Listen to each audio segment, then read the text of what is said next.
Sayyidina Abu Bakar Al-Adani buka jubahnya. Jubah yang mewah itu dibuka, kemudian dihadiahkan. Setelah dihadiahkan, yang lihat kaget. Loh, ternyata di dalamnya kaosnya kok karung goni kalau bahasa kita. Yang di dalam tuh kok sangat sederhana. Kaosnya lecek gitu ya. Maka ditanya, itu kok dalamnya enggak mewah? Dijawab, yang untuk kalian lihat, saya pakai semewah mungkin karena untuk menyenangkan hati kalian. Yang untuk saya yang seperti ini, untuk menghadap Allah Ta'ala. Biar saya tetap tawadhu, merendah diri, enggak sombong, ngerti. Saya cukup pakai yang seperti ini saja. Itu ulama. Itu ulama. Jadi seneng menghibur orang yang ada di sekitarnya, perhatian. Nah kita kalau cari ilmu harus gitu. Jadi cari ilmu itu jangan ilmu diniatkan untuk menyenangkan diri sendiri ya. Tapi bagaimana kita bisa menyenangkan orang banyak. Ya biar semua bisa senang, semua bisa bahagia. Duduk bersama kita itu senang. Sehingga kalau makan nanti kita cek seleranya teman-teman kita. Teman kita tuh seleranya apa ya? Oh dia sukanya tahu goreng.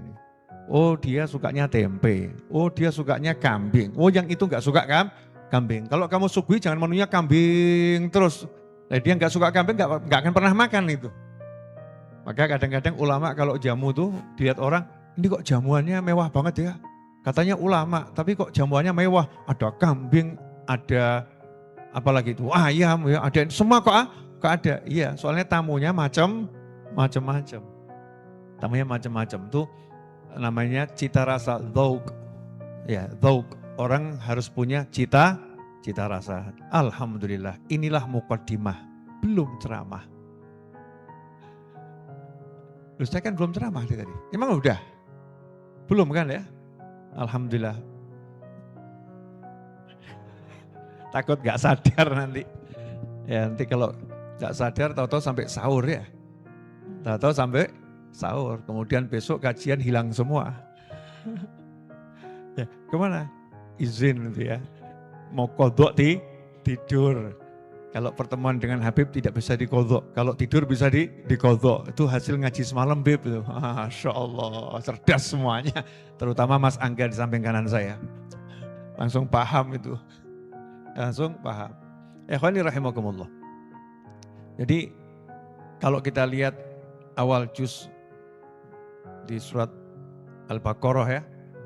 Alif lam mim dzalikal kitabu la raiba fihi hudal lil muttaqin alladzina yu'minuna bil ghaib. Jadi kata kuncinya adalah diawali dengan huruf-huruf muqatta'ah. Alif, lam, mim. Sampai hari ini tidak ada satupun ahli tafsir yang bisa memastikan artinya apa.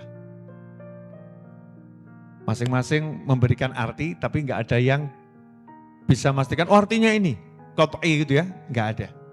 Karena tidak ada dalil qat'i dari Nabi Muhammad SAW yang menyebutkan alif artinya ini, lam artinya ini, mim artinya ini, nggak ada.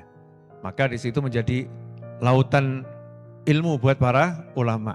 Ada mengatakan alif artinya ini, lam artinya ini, mim artinya ini, dan lain sebagainya.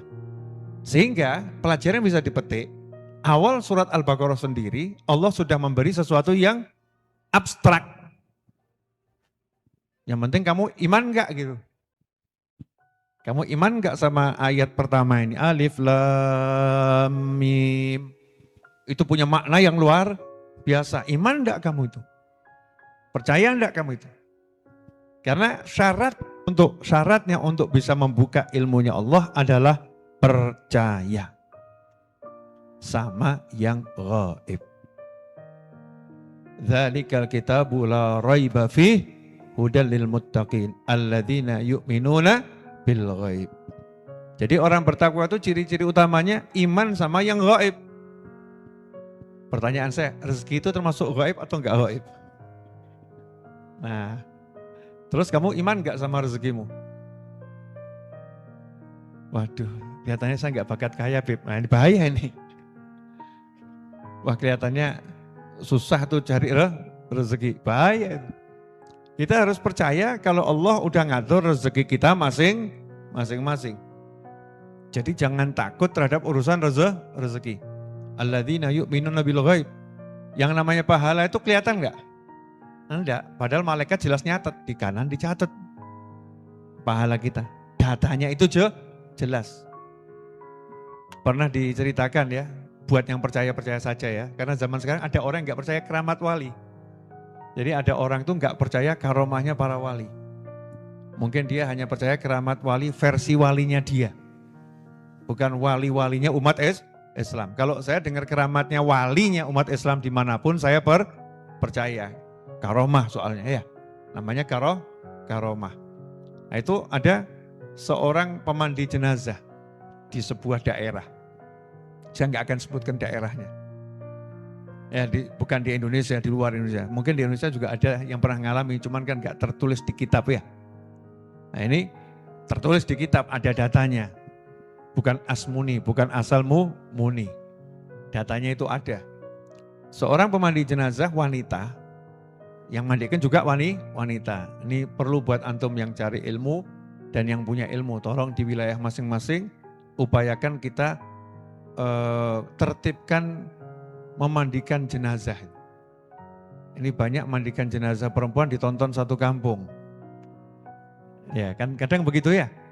Ya nggak salah juga namanya belum punya ilmunya. Nah yang punya ilmu kalau tahu kan jadinya salah. Yang punya ilmu yang salah.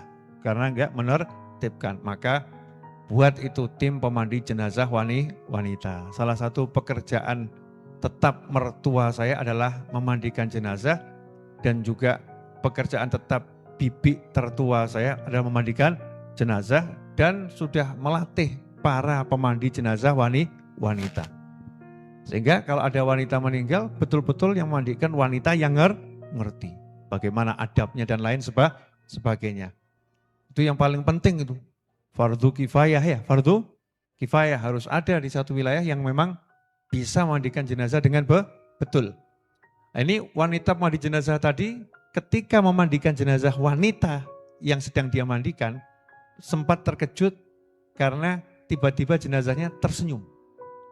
Tadi biasa gitu ya, tiba-tiba tersenyum ketawa gitu ya, ketawa. Seperti hidup. Ya, untung kan bukan kita ya. Kalau kita wow, lari ya, atau geblak-blak ya.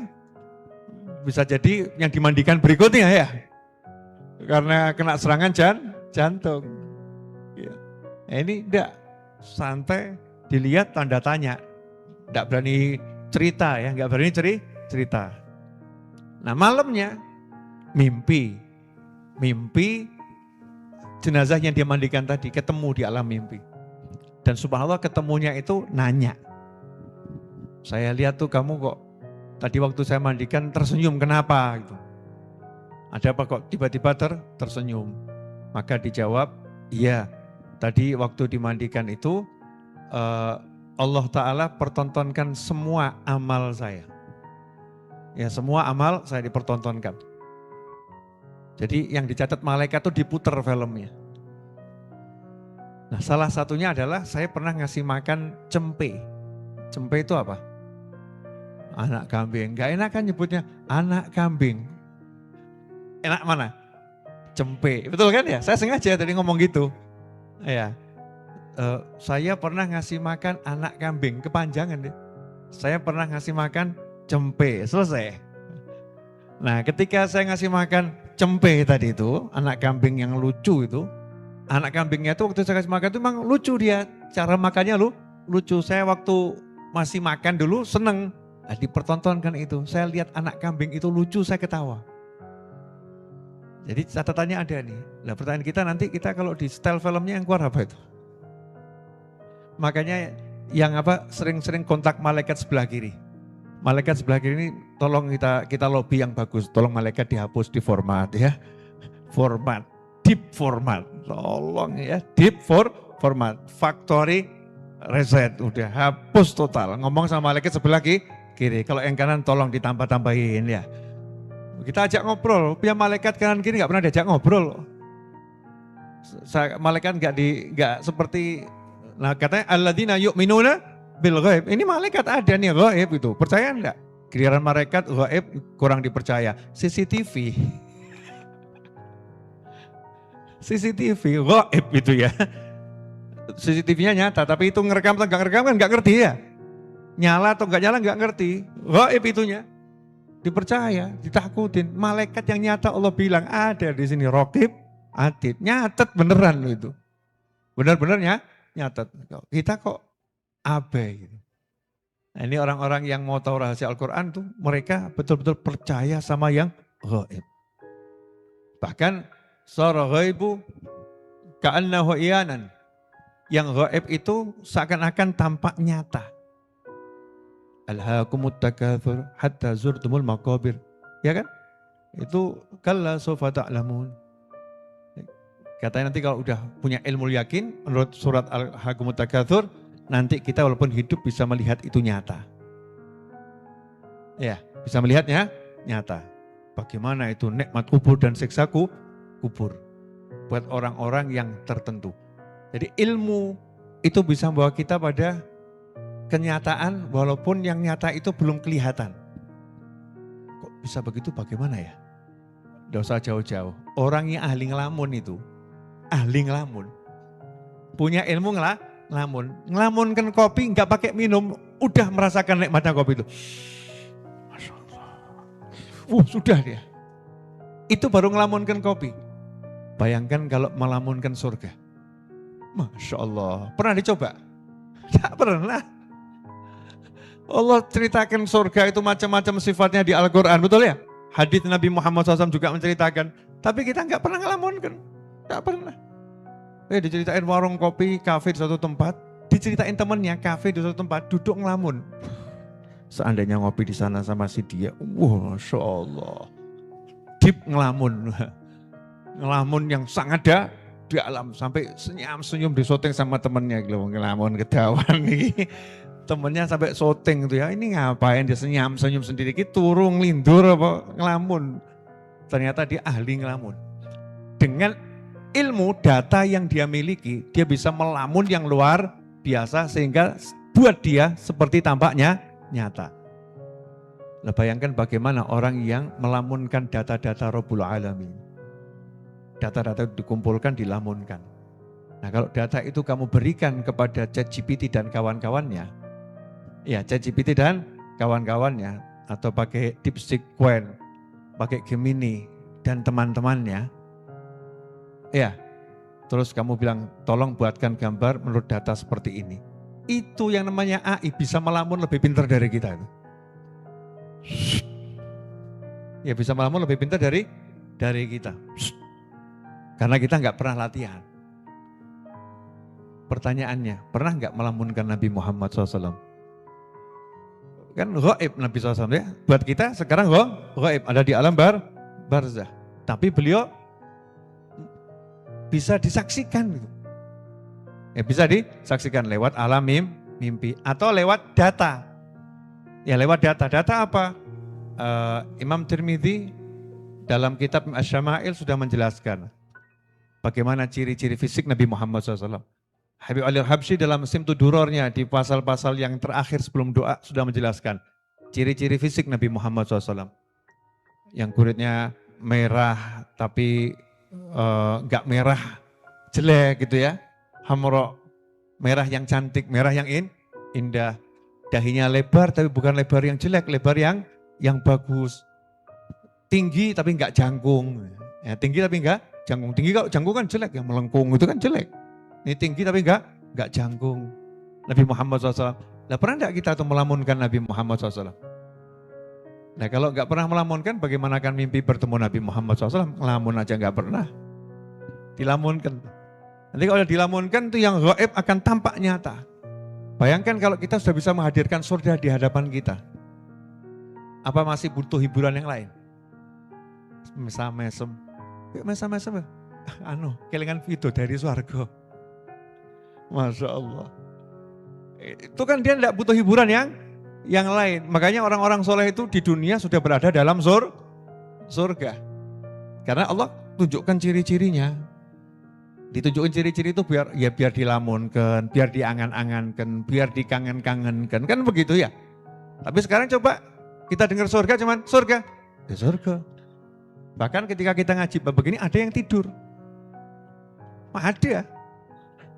Ya, ada itu. Saking nikmatnya melamun tadi itu ya. Sampai khusyuknya dia melamun, dia sampai tidur itu. Ada itu. Bukan ente Ustadz, aman-aman. Ustadz Iis takut sebagai tersangka. Enggak, Ustadz Iis aman. Masya Allah. Diminum kopi ya, fadol. Ayo yang sudah dapat kopi. Sampai surga itu disebut zanjabila, wedang jahe juga ada di surga. Apa enggak pernah bayangkan di surga duduk? Saya tuh bayangkan di surga duduk sama jenengan-jenengan ya. Oh iya, terus Arab golek konco sapa meneh ngono ya. Ora kenal sapa, ora kenal ra enak. Kalau sama yang kenal kan asik tuh duduk di surga. Ala suri mutaqabilin, wah. Duduk di dipan-dipan begini saling memandang, berhadap-hadapan. Mesti yono suguhane to ya. Wedang jahe disebut sama Allah Ta'ala kan Pak ya?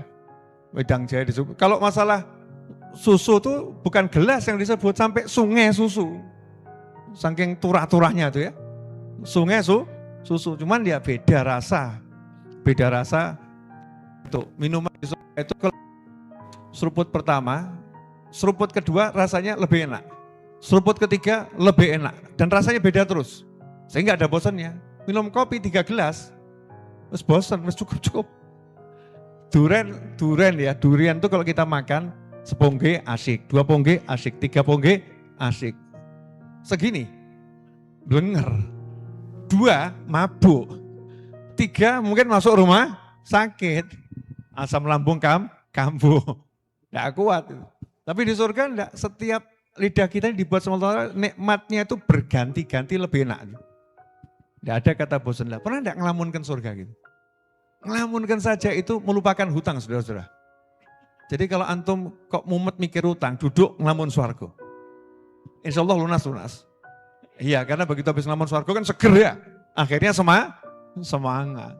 Enggak terus lemes. Kadang-kadang ada orang nih, saya mau refreshing. Saya mau healing.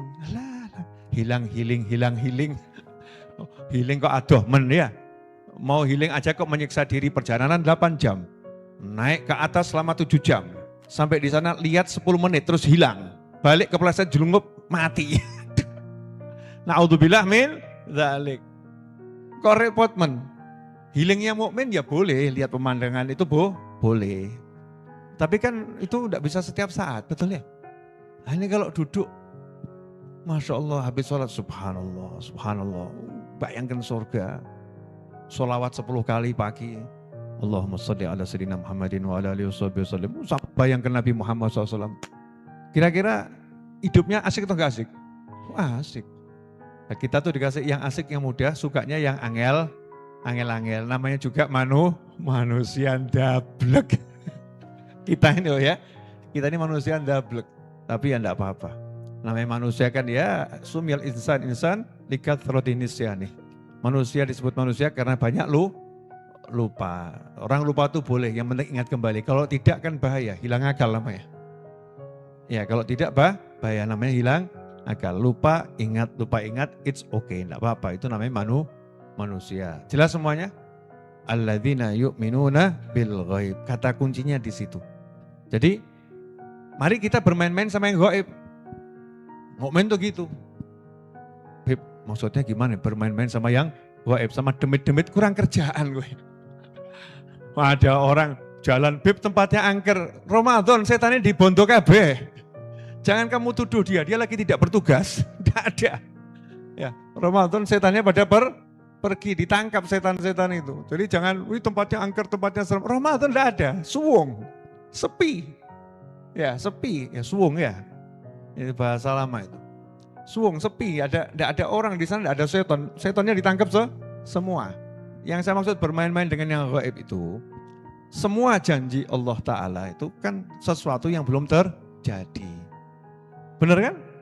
Kita nggak lihat langsung. Mukmin itu kuat karena iman sama yang gaib. Yakin itu terhadap yang gaib. Saya mau nanya ini. Kalau ada kalimat begini, siapa wujudkan hajat orang lain, Allah akan wujudkan hajatnya. Itu dari Nabi Muhammad SAW. Terjemahan bebas. 70 hajatnya dikabulkan. Wujudkan satu hajat. Percaya atau enggak percaya? Enggak percaya kan medeni ya. Wong Nabi yang ngomong bil makna ini ya. SAW. Kita percaya. Iman enggak? Iman. Sebesar apa imannya, percayanya? Nah kalau orang udah ahli main sama yang gaib, punya hajat enggak repot. Dia cari orang yang punya hajat. Wih dia hajat apa? Dia hajat apa? Iya. Wah aman. Wih apa? Aman. Ternyata diwujudkan hajatnya teman-temannya. Temannya heran, kok tumben kamu lomo, hajatku gede. Hajat saya besar, kamu tuh cuman saya pakai untuk mewujudkan hajat saya. Jadi matematikanya tuh bukan hitung-hitungan. Pakai rumus-rumus akhirat. Ya rumus-rumus akhirat. Makanya kadang-kadang para ulama kalau lagi butuh sesuatu, enggak repot-repot. Tiba-tiba duduk, muridnya dipanggil semua, ayo baca Yasin. Wah muridnya nggak paham ini diajak baca Yasin.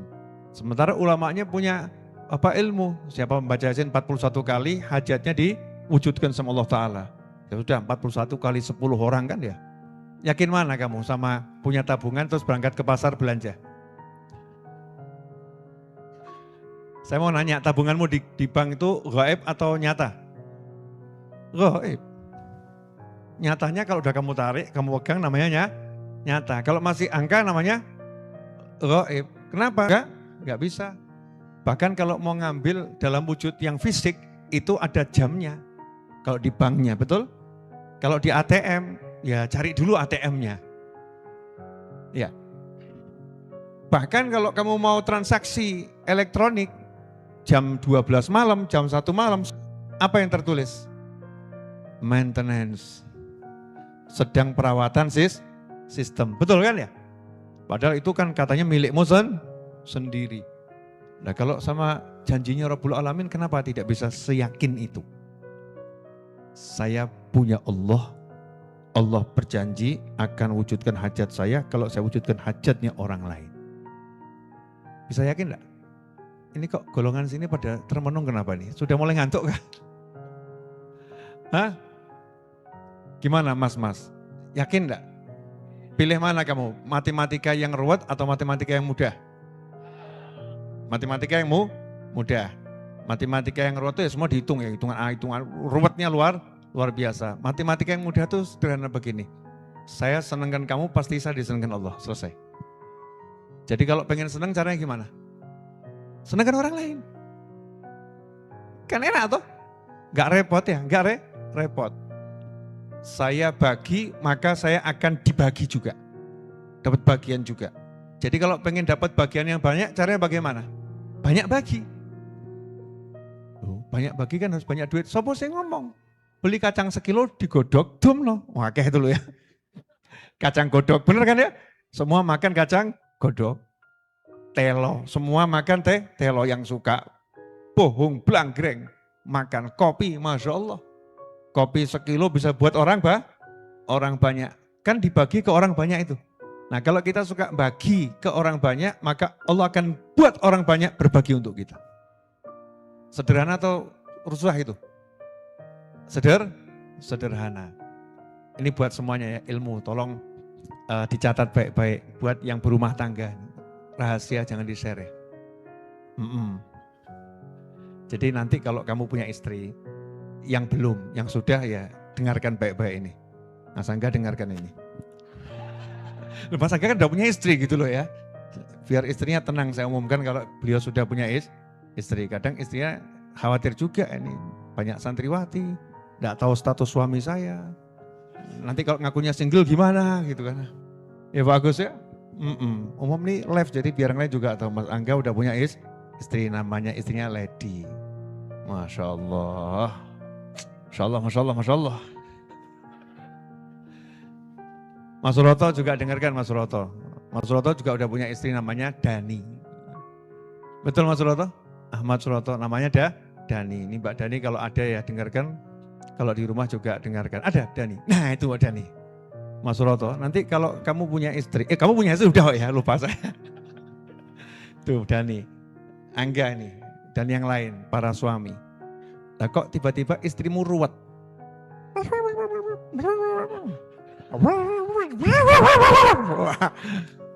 Misal aja ya, itu pasti terjadi, nggak mungkin tidak terjadi gitu ya. Bukan enggak, wah, ruwet gitu. Tenangkan dirimu. Kamu pakai kalimat 1000 kalimat, ya. Kamu baca zikir yang kuat, insya Allah mental itu. Ya, kenapa? Karena laki tidak sadar. Betul? Nah, nomor 1 tenang, lapor saja sama Allah Ta'ala. Ini ilmu ya. Ya Allah, istri saya lagi ruwet. Santai. Tolong bereskan ya Allah.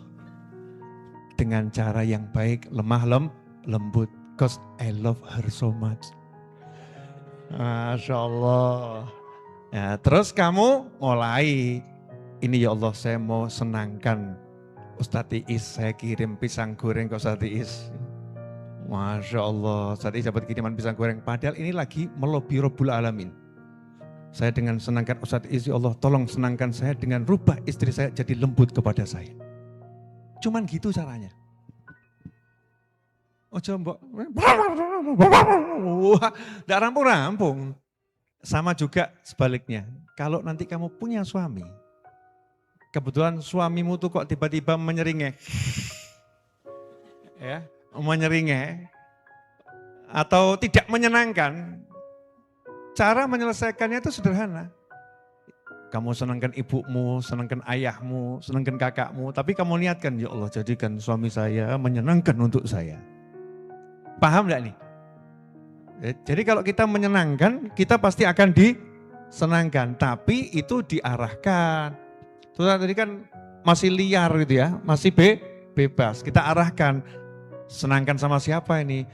Jadikan pasangan hidup saya menyenangkan buat saya, ya Allah. Gitu. Caranya senangkan orang lain. Ya senangkan orang lain. Sementara nanti setan akan bisikin pasangan hidupmu. Hidup kok nyenengin orang lain, gak pernah nyenengin aku.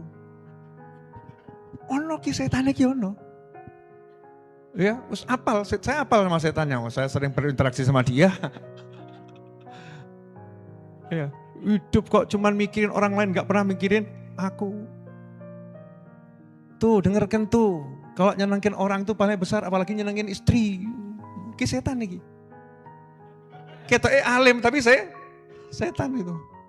Karena dia berbicara untuk nafsunya sendiri. Seharusnya kalau ada nasihat begitu, dia tidak suruh pasangannya menyenangkan dia, tapi dia berjuang menyenangkan pasangannya karena dia tahu persis kalau aku senangkan pasanganku, pasti Allah akan senangkan aku. Gimana? Mudah atau susah? Mudah atau susah? Mudah sama mikir. Apa iya toh ya? Ini namanya percaya sama yang gaib. Ilmu-ilmunya Rabbul Alamin tadi itu kan janji yang pasti gitu kan ya.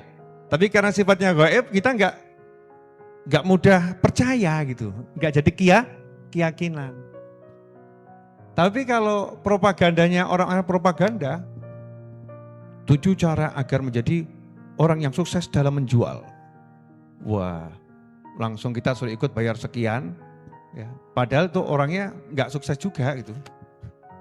Yang ngomong nggak sukses juga, tapi karena ngomongnya pinter kita jadi percaya, kita ikutin. Tapi yang jelas dari Rabbul Alamin gratis, dari Nabi Muhammad SAW gratis. Ya, kenapa kita kurang percaya? Ya karena tadi itu imannya sama yang gaib masih tipis. Nah caranya gimana memperkuat iman sama yang gaib? Duduk seperti ini.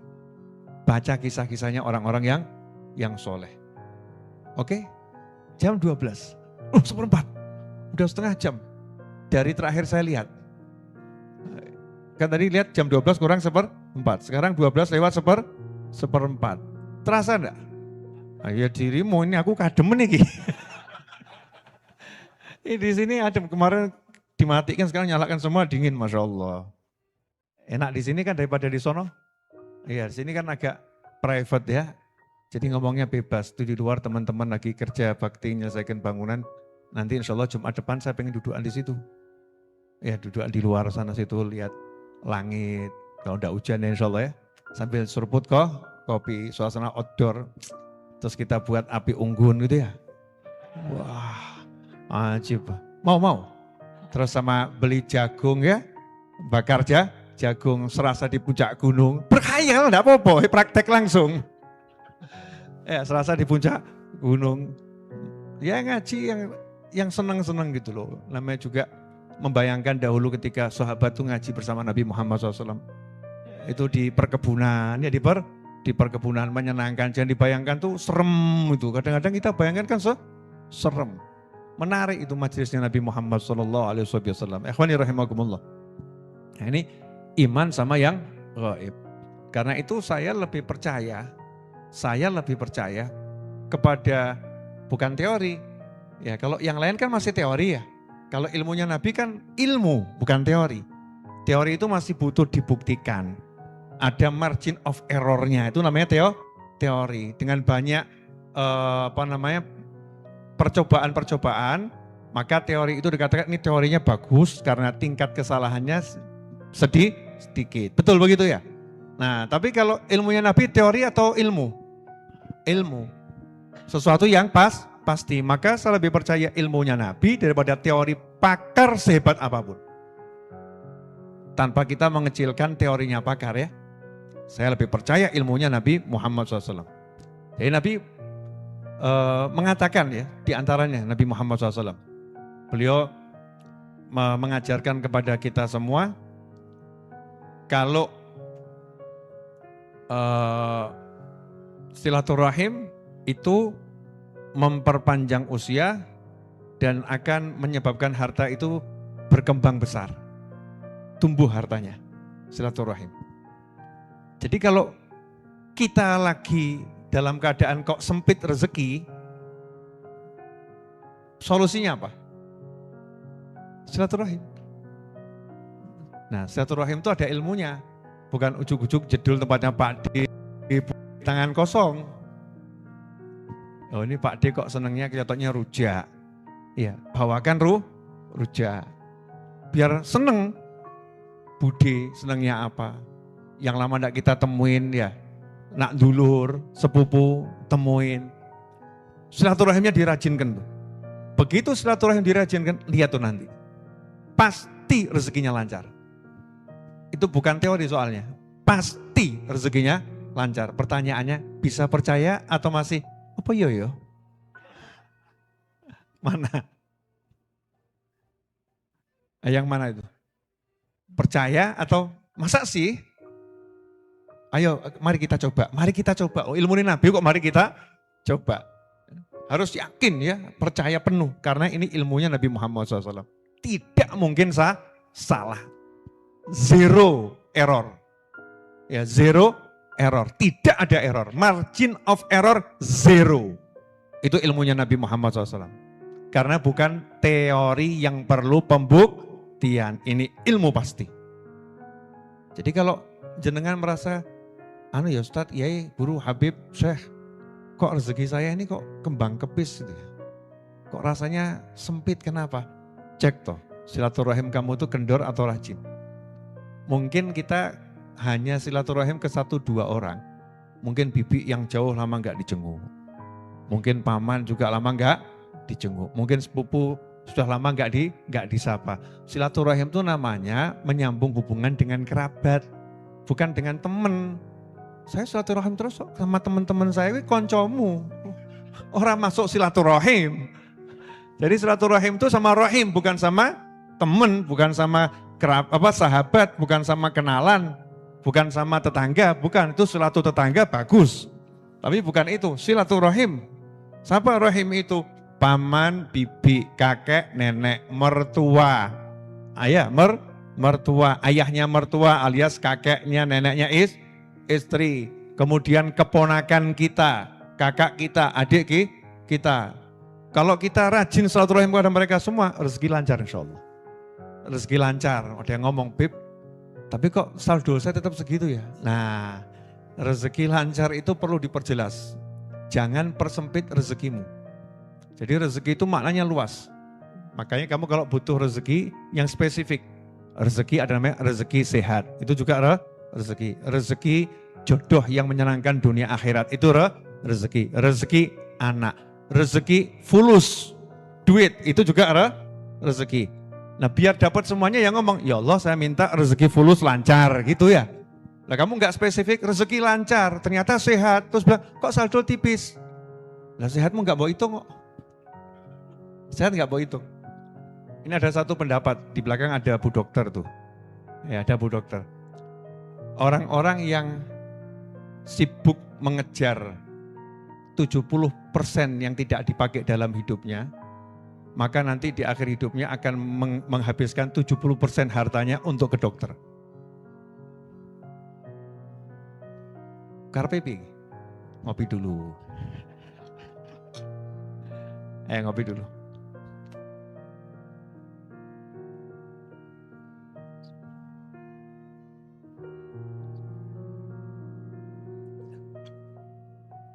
Apa yang membedakan handphone murah dan handphone mahal? Apa yang membedakan handphone murah dan handphone mahal? Harganya. Iya loh, apa yang membedakan handphone murah dan handphone mahal? Harganya, betul kan ya? Nah, kenapa harganya berbeda? Karena spesifikasinya, betul?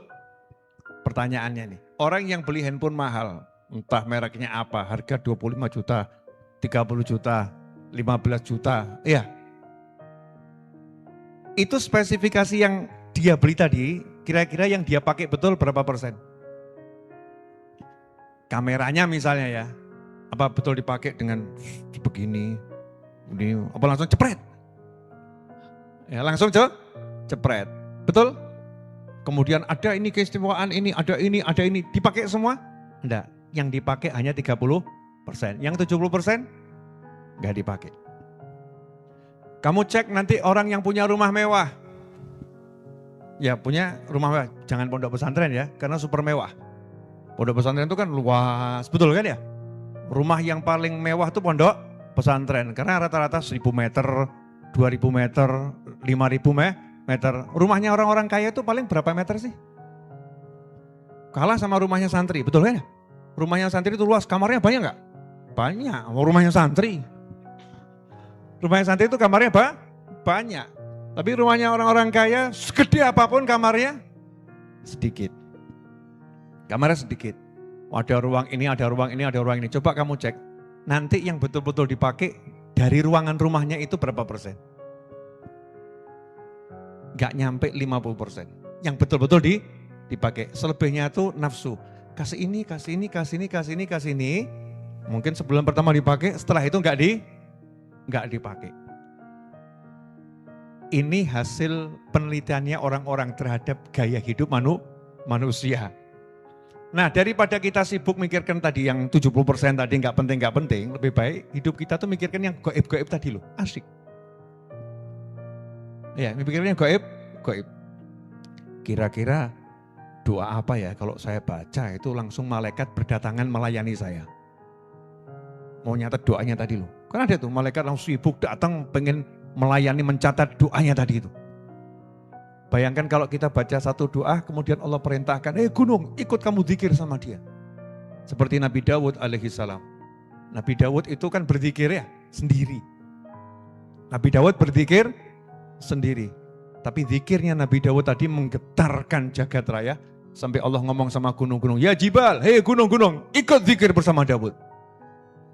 Bayangkan kalau kamu jalan berzikir, tiba-tiba Allah perintahkan malaikat yang ada di wilayah situ, gunung, ikut zikir bersama dia. Untung kamu nggak dengar. Coba kamu dengar, wah kata boloku. Enggak ya. Artinya orang yang berzikir itu cukup merasa tenang. Kenapa? Karena orang yang berzikir, dia juga dizikiri sama Allah. Allah ingat sama dia. Orang yang duduk membaca Al-Quran maka Allah akan duduk bersamanya. Rahmatnya Allah, ampunannya Allah, pertolongannya Allah subhanahu wa ta'ala. Ayo belajar percaya sama yang gitu. Nah caranya dengan banyak membaca kisah-kisah. Contoh terakhir nih untuk malam hari ini. Biar besok pagi kita ngaji lagi insya Allah. jam 10 ya. Jam 10 kita ngaji lah lagi insya Allah. Satu contoh sahabat yang terlilit hutang. Ini cerita tidak masuk akal. Tapi ini mukjizatnya Nabi Muhammad SAW. Ya, terus ada orang ngomong, ya kan Nabi. Nah, ya Nabi menunjukkan biar kita niru. Ya, kalau enggak untuk ditiru, ngapain ditunjukkan? Ditunjukkan untuk ditiru. Ditiru bagian mananya nanti akan saya jelaskan. Seorang sahabat itu datang ke Nabi Muhammad SAW, ya Rasulullah, ayah saya gugur sebagai syuhada, kemudian meninggalkan hutang yang cukup banyak. Dan meninggalkan kebun tapi hutangnya itu besar. Hutangnya hutang kurma ya, hutang kurma. Panen kebun kurma saya enggak cukup untuk bayar hutang-hutang itu, wahai Nabi Muhammad SAW. Kemudian Nabi mengatakan, besok bil makna ya, besok kumpulkan semua yang mau nagih hutang. Bilang mau kamu bayar. Sudah datang semua. Nah, kamu panen itu kurmamu, kemudian jangan dibayarkan dulu, tunggu sampai saya datang. Ya, mungkin kalau kita berpikir, wah ini mesti dibayari Nabi. Gitu. Ya, pasti dibayari Nabi Muhammad SAW. Besoknya udah antri itu orang mau nagih hutang ya. Nabi SAW enggak datang-datang. Ya, Nabi datang kemudian tiduran dulu. Ya, tiduran dulu. Capek istirahat tiduran dulu. Setelah itu Rasulullah bangun. Nanya, mana kurma yang mau gunakan bayar? Itu Rasulullah tumpukannya. Dalam riwayat Nabi SAW itu duduk langsung di atasnya itu. Ada riwayat lain mengatakan Rasulullah mengelilinginya dulu. Kalau bahasa kita ditawafi ya. Tawaf kan artinya keliling. Dikelilingi dulu, kemudian baru duduk. Itu jumlah kurmanya misal ya 100 kilo. Hutangnya bertonton. Pertanyaan saya, lunas atau enggak lunas? Harusnya tekor. Betul kan ya? Tapi faktanya lunas. Duduk Nabi Muhammad SAW. Ayo timbang. Datang satu, timbang sekian, timbang takar sekian. Sampai lunas semua, masih utuh. Ya tidak berkurang. Pertanyaan saya, bisa enggak ini dicontoh? Bisa. Gimana cara nyontohnya? Ayo.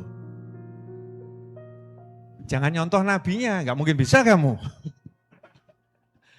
Kan kasusnya ini kan kamu sebagai misalnya pihak yang terlilit hutang. Contoh sikapnya sahabat. Bagaimana itu? Mendatangi Nabi Muhammad Sallallahu alaihi wasallam. Mendatangi Nabi itu bisa dilakukan dengan dua hal. Yang pertama, ya kalau kamu punya duit berangkat ke Madinah Al-Munawwarah.